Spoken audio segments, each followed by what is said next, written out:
Դաշնակցությունը փորձում էր ապացուցել, որ երբևէ դեմ չի եղել Հայաստանի անկախացմանը։ Կառավարող ուժի պատգամավորները օրինակներ էին բերում կուսակցության երկարամյա պատմությունից, խոսում ընդդիմության դիրքորոշման մասին, հիշեցնում վերջին օրերին Գյումրիում եւ հանրահավաքների ժամանակ կոռուպցիոն դրսեւորումները, եկեղեցականների վարքը։ Այս ելույթները հերթական նիստերի երրորդ օրը ազգային ժողովի ամբիոնից հնչում էին հանրային ծառայությունները կարգավորող հանձնաժողովի անդամի թեկնածու Կամո Սարգսյանի ընտրության հարցի քննարկման ընթացքում։ Ես չէի կարող պատկերացնել, որ հասնելու եմ մի օրվան, որ ինձ մյուսներին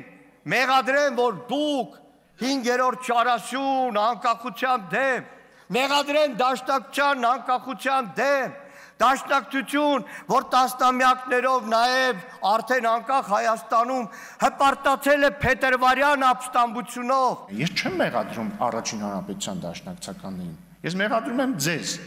ինչի, որովհետև ես կարծում եմ, դուք Ստոկհոլմյան սինդրոմի զոհ եք, որովհետև դուք մի անգամ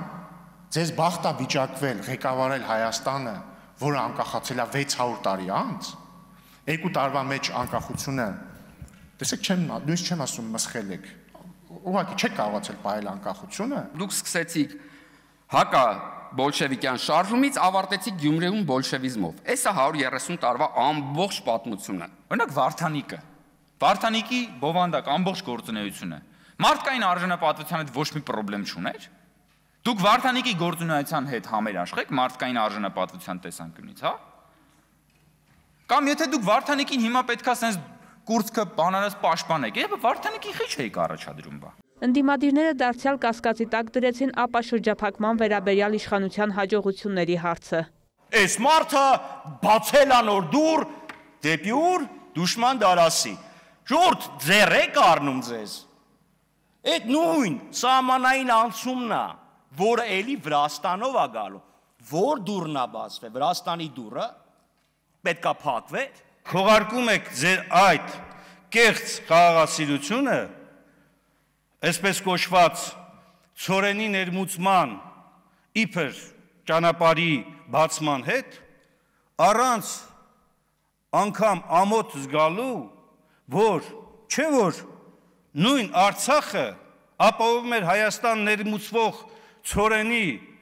միջինը 25% տարեկան կտրվածքով։ Դուք եք Ղարաբաղը լուծարողներ, ու դու մի հատ էլ բարոյական իրավունք եք ձեզ վերապահում, գաք այստեղ Ղարաբաղի անունը տաք։ Կզած է եղել ձեր դիվանագիտությունը նախորդ տարիներին, ձեր կառավարման տարիներին, ձեր քաղաքական ղեկավարների կառավարման տարիներին, Սերժ Սարգսյանի, Ռոբերտ Քոչարյանի, այդ էր ձեր դիվանագիտությունը։ Ինչի մասին եք եկել այստեղ խոսում։ Եթե դուք իսկապես մտահոգված եք Հայաստանի հնարավոր կախվածություններով, ապա ինչու ձախողեցիք Հյուսիս-Հարավ ծրագիրը, ինչու լափեցիք այդ գումարները եւ ինչու 10 տարվա ընթացքում չկարողացաք այդ ծրագիրը կյանքի կոչել։ 7 ամիս է մնացել համապետական ընտրություններին եւ արդեն իսկ ուրվագծվել է ընդդիմադիր դաշտը, շարունակեց Էդուարդ Աղաջանյանը։ Հաշվի առնելով անցնող 5 տարիների ընթացքում ընդդիմության ցուցաբերած որակները, դրական կանխատեսումներ չարեց։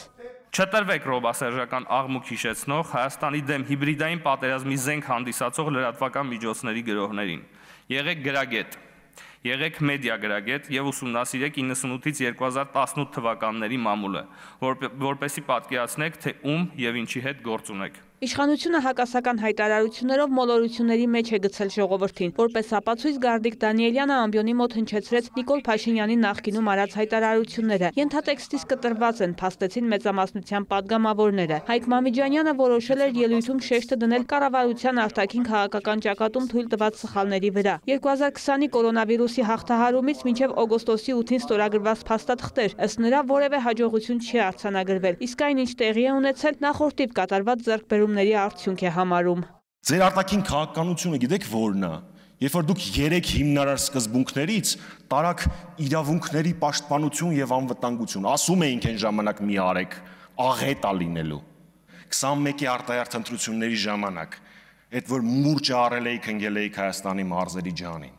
Այնտեղ հատ առ հատ գնայիք ասեիք, մենք պատրաստվում ենք ճանաչել Արցախը Ադրբեջանի կազմում, քանի ձայն էիք ստանալու։ Եվ հենց դա է։ Եվ իմ բոլոր նշածները ու շատ այլ կետեր, այն պատճառը, Տիկին Ազարյան, որ իմպիչմենտը հաջողության հասնելու է։ Իմպիչմենտ էիք անում 24 հոգի քվեարկեց, 34-ն չկարողացաք։ Այդ լրջությունը, որ ասենց ուզում եք փոխանցեք Դուք ճիշտ եք անում, որ չեք գալի դահլիճ։ Այն որ գնում ես խանութում, մեծ սառնարան ես առնում, մի հատ թեյնիկ են նվեր տալիս, դուք տենց թեյնիկի կարգավիճակով հայտնվել եք այս խորհրդանում։ Ոչ ձայն ունեք, ոչ համակիր ունեք, ոչ ասելիք ունեք։ Իսկ ասեմ ստի մասին մի խոսացեք, Սուտը եւ Սերժ Սարգսյանը նրանք բարեր հոմանիշներ են հայկական քաղաքականության դաշտում։ Ամոթ է, էլի։ Հասկանում եմ տենց հասելով 91 թվի, ես իմ որ թվի բանակցային բաներն եք ուզում, որ հրապարակվի, եկեք ձեր ղեկավարին եւ պարոն Քոչարյանին համոզեք, եկեք բանավեճի, բախի չեք գալի բանավեճի։ Քաղաքացիական պայմանագիր խմբակցությունը 5 տարիների ընթացքում ծանրակշիռ քաղաքական գործիչներ է պատրաստել, որոնք փաստարկներով են հակադարձում ընդդիմության քննադատություններին, ամփոփեց Ալեն Սիմոնյանը։ Ես շնորհակալություն եմ դες հայտնում, այո, բոլորիդ սրտիկ շնորհակալ եմ ձեզ, ձեր լավ աշխատանքի համար, ես վերևը նստած եմ, որ հենց ֆիլմ ասում են, չէ, Մուրադի դեմքով նստած հպարտանում եմ, ամեն մեկիդ ասած խոսքի տակ ստորագրում եմ, շնորհակալություն ձեզ, տենց լավը լինելու համար։ Բանավեճը շարունակվեց նաև հաջորդ հարցի քննարկման ժամանակ, իսկ օրակարգի ընթացիկ հարցը Կենտրոնական բանկի խորհրդի անդամի թեկնածուի ընտրությունն էր։ Այս պաշտոնում ազգային ժողովի ֆինանսավարկային եւ բյուջետային հարցերի մշտական հանձնաժողովը առաջադրել է տնտեսագետ Արմեն Քթոյանի թեկնածությունը։ Քննարկումն ու բանավեճերը կշարունակվեն նաև հաջորդ նիստում։ Վարդուհի Արզումանյան, Արամ Հարությունյան, լուրեր։